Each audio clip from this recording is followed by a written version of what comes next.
Welcome to the Marriage Puzzle Podcast with Julie and Thomas Hobby. We are marriage coaches who help couples with pain points about money, intimacy, and communication go from being overwhelmed to being secure in their marriage. If this is your first time listening to us, thanks for checking out our podcast. And don't forget to subscribe and leave us a rating and a review. Let's dive into this episode.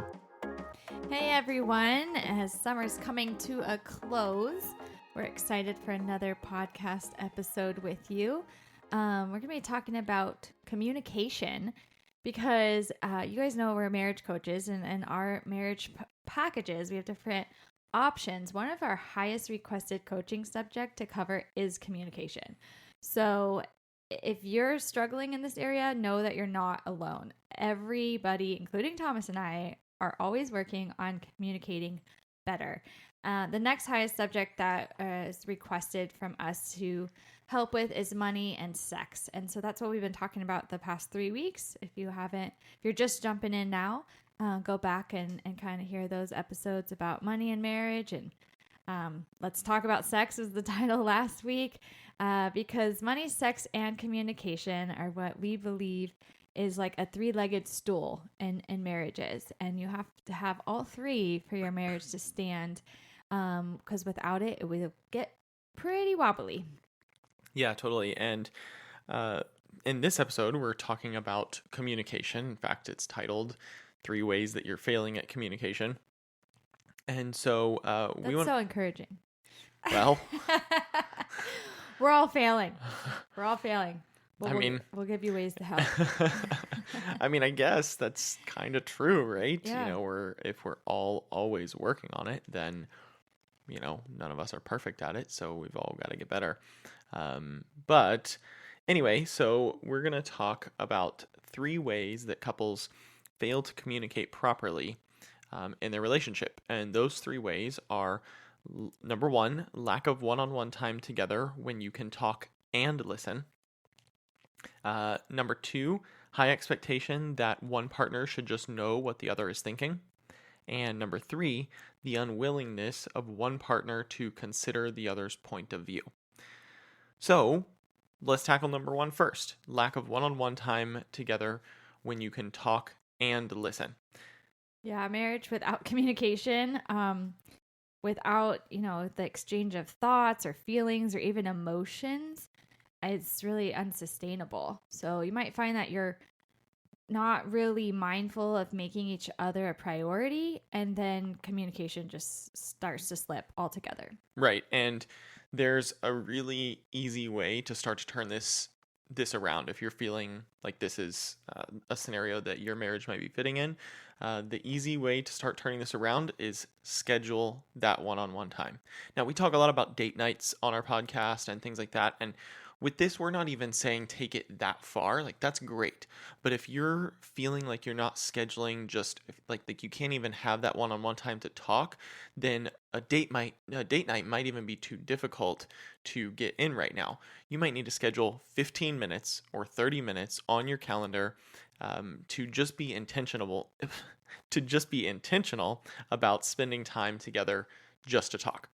And so we encourage you to put that on your calendar so that it's blocked out for both of you.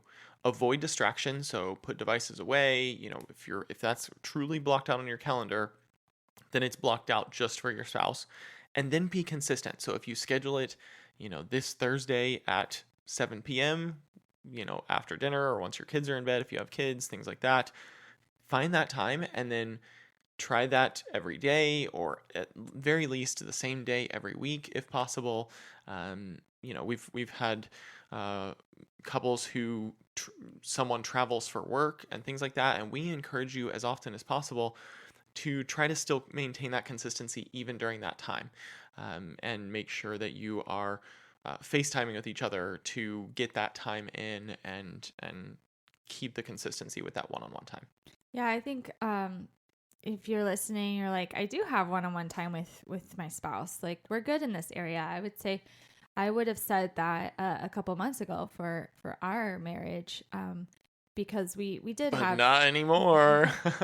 we did have the consistency that you're talking about. Yeah. And yeah, if you've been following along with us every week, we had a baby about 4 months early, and he's 2 months old now, and in the hospital in ICU. And so we go and see him every day, and he's growing and getting stronger and stronger.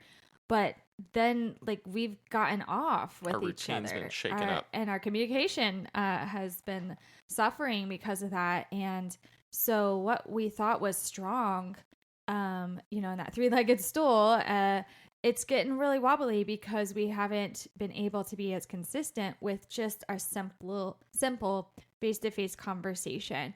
Our communication right now is like, who has the kids and who's doing dinner and where are you going and what's tomorrow? And that's needed, but we've had to go back to our roots here of what we're teaching and coaching, and put it on your calendar, avoid those distractions, be consistent, to be able to talk and listen. Totally. And let's take a look at number 2, the high expectation that one partner should just know what the other is thinking. So, AKA reading the other person's mind. This is something I guess I would say I struggle with. I would say He's that. nodding his head so big. I would say that you struggle with You that. know, I can make subtle hints like, oh, it's a beautiful day. The sun is out. It's nice walking weather. And Thomas is like, yeah. I'm like, okay. He didn't get it. Like, I didn't ask for anything. I just hinted that I wanted to go outside with him. And so I've had to learn to be more, direct with those requests. And so don't just assume the other person, knows what you're thinking, and you have that high expectation that they're always going to let you down, unless you are more like, I'd like to take a walk with you this afternoon. Would you be willing to do that with me between, say 1 o'clock, 2 o'clock? What do you think? That's a little bit more direct than just hinting and hoping that he picks it up and he asks me out on a walk. Right. I mean, I guess in the early part of a relationship, when you're dating, you can be a little more in tune with those hints because you aren't as comfortable with them yet. So you're trying to, make sure you get everything right. And then as you get comfortable, and we talked about this, I think, in last week's episode, just when you get comfortable with the other person, things just happen to change, and not necessarily on purpose or because you don't want to communicate or you don't want to go on a walk with them or anything like that. I think you're listening more too early on because you really are just intrigued by them. And then I used the word last week that you get comfortable. And so it's not maybe that we're intentionally not listening, but you just kind of like, I don't know what you're asking. Like, why would you want to go on a walk with me? Like, we're married. Well, I know it's a silly example, but that's something that I find myself doing like on the daily of those subtle hints. And then I get disappointed, and I'm not, that's why it's a failed communication. Yeah. Instead of just putting myself out there and being like, this is what I'm thinking. Are you on board? Cool. And, there's another example here that's the famous question that probably when I say it, any married couple listening to this is going to start nodding their head in agreement. The famous question, where would you like to eat? Or what would you like for dinner? Something like that.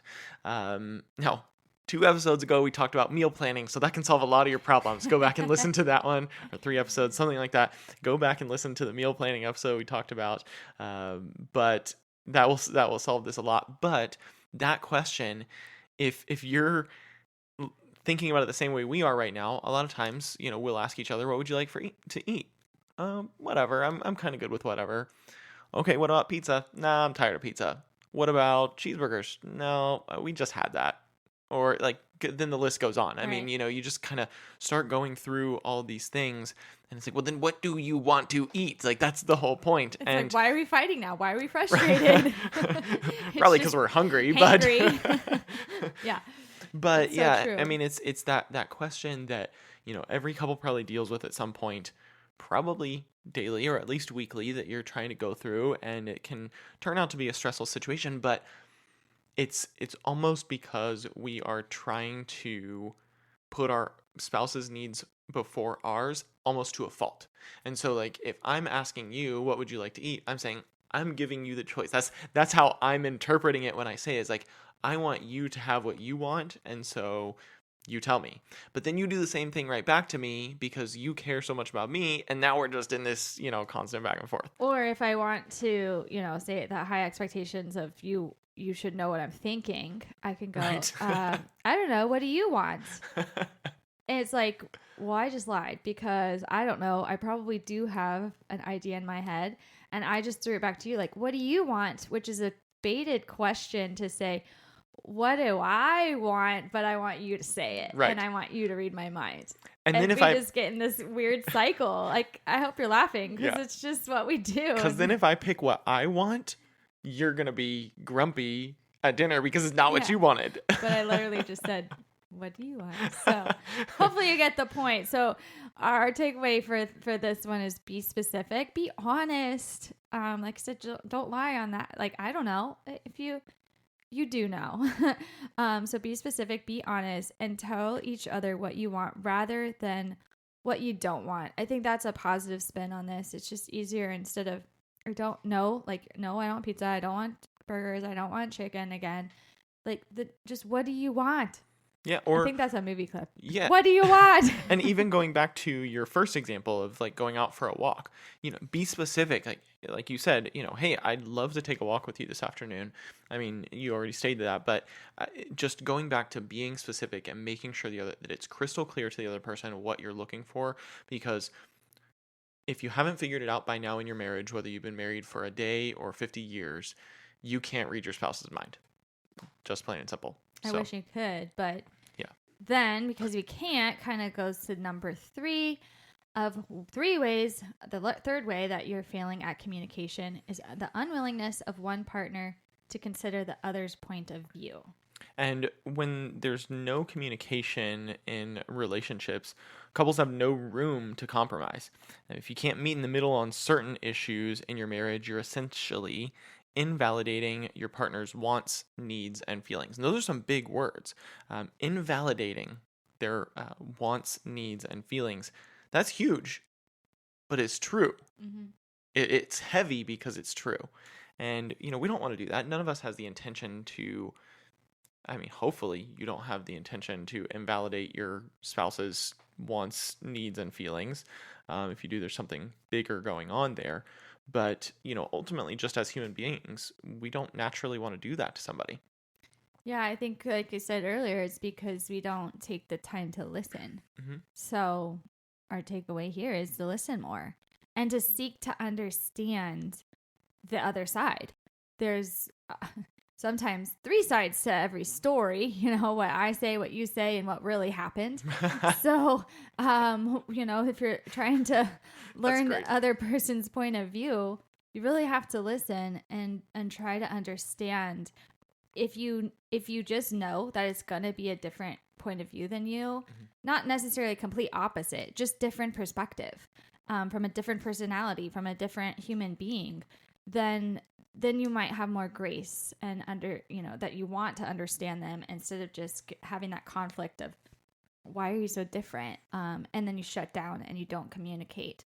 And so draw your spouse out so that you can find that compromise. Totally. And I think that this is where, when we do our assessments on couples in coaching, in the report, it will let us know what each spouse's level of assertiveness is.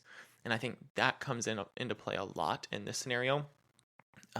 If you're not listening enough, maybe it's just because your spouse is not quite as assertive as you are. And so in that situation, you have to be the one to try to draw them out more and give them the opportunity to speak so that they feel that they'll be heard. Because on the flip side of that, what we'll also see in our assessment is that the spouse who has higher assertiveness, so let's say, Julie, you have higher assertiveness, oftentimes will review the partner dominance. So then I would feel like I would have a higher level of partner dominance, meaning you are dominating me more than not. And so when your assertiveness is high, I'm often feeling like you're dominating. But if you can break that wall down by inviting them into the conversation more and drawing them out, I'm not saying that about you. I'm Well, just it using that is as an true. easy example for visual. So It is true. So it's something that either I had to work on or you know that about me. So, you understand that I have a different perspective and I'm not trying to dominate. I'm just speaking up more. Mhm. And so I've learned to draw you out or vice versa. I think we kind of have different personality styles, like communication styles, depending on the topic and just what we're passionate about. Well, and I just want to say it's not the sole responsibility of the more assertive spouse to draw the less assertive spouse out. The less assertive spouse needs to start realizing that and start trying to be a little more assertive. Now, when we say assertive, that can be a word that gets confused with mean or direct or straightforward or unkind or anything like that. It's not necessarily what we're talking about. We're just talking about stating how you feel. And so, we've said it over and over. Be specific, be honest, make sure that you're really crystal clear communicating that. So it's not the sole responsibility of the more assertive spouse to draw the other person out. It may be in the beginning as you kind of build that communication up and work that muscle. But if you find that you're the less assertive spouse, you need to start working on that too. And so I think that's a good thing to remember for both of you. Yeah, so if you're listening and you want to work on money, sex, and or communication in your marriage or any other topic, we have a array of topics that, as like Thomas said, there's an assessment that you'll take to find your strength areas in your marriage and your growth areas. And so if you want to find that, then book a free discovery call with us at marriagepuzzle.com. You can follow us on social media at Marriage Puzzle. And we look forward to you hanging out with us next week, where together we'll work on marriage one puzzle piece at a time. See you later. Have a great week.